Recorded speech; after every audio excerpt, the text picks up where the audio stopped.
الحمد للہ وحدہ والصلاة والسلام علی من لا نبی بعدہ اما بعد فاعوذ باللہ من الشیطان الرجیم بسم اللہ الرحمن الرحیم۔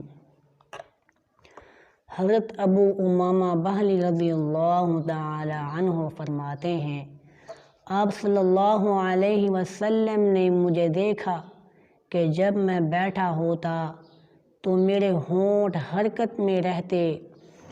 آپ صلی اللہ علیہ وسلم نے ارشاد فرمایا، اے ابو امامہ، یہ تم کیا پڑھتے ہو؟ آپ رضی اللہ تعالی عنہ نے جواب دیا، اللہ کے رسول اللہ صلی اللہ علیہ وسلم، آپ نے ہی تو فرمایا تھا کہ نجات ملتی ہے اس کو دنیا کی مصیبتوں، دکھوں، پریشانیوں، اسی طرح قبر اور حشر سے جو کثرت سے اللہ تعالیٰ کا ذکر کرتا ہے۔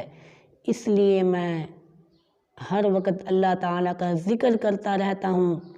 اللہ تعالیٰ سے دعا ہے کہ جس طرح نبی علیہ السلام کے صحابہ ذکر کرتے تھے، اللہ تعالیٰ ہمیں بھی ویسے ذکر کرنے کی توفیق عطا فرمائے۔ بہرحال آپ صلی اللہ علیہ وسلم نے فرمایا، اے ابو امامہ، 24 گھنٹے ذکر کرتے رہو، دن اور رات، اس سے بھی اچھا اور اس سے بھی افضل ذکر یہ 24 گھنٹوں کے اذکار سے بھی زیادہ اجر کا باعث ہے۔ وہ میں تمہیں نہ بتا دوں؟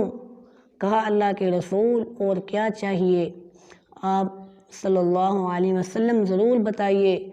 آپ صلی اللہ علیہ وسلم نے ارشاد فرمایا، سبحان اللہ عدد ما خلق وسبحان اللہ ملء ما خلق سبحان اللہ عدد ما فی الارض والسماء سبحان اللہ عدد ما احصى کتابہ سبحان اللہ عدد کل شیء وسبحان اللہ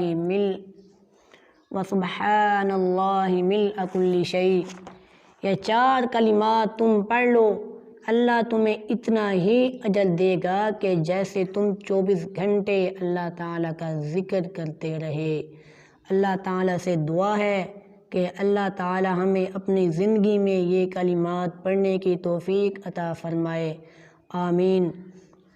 اللہ تعالیٰ سے دعا ہے کہ جتنے مریض دنیا کے کسی خطے میں مسلمان ہیں، وہ بیمار ہیں، اللہ تعالیٰ انہیں شفائے کاملہ اور عاجلہ نصیب فرمائے۔ اللہ تعالیٰ مظلوم مسلمانوں کی مدد فرمائے، آمین۔ وما علینا الا البلاغ المبین۔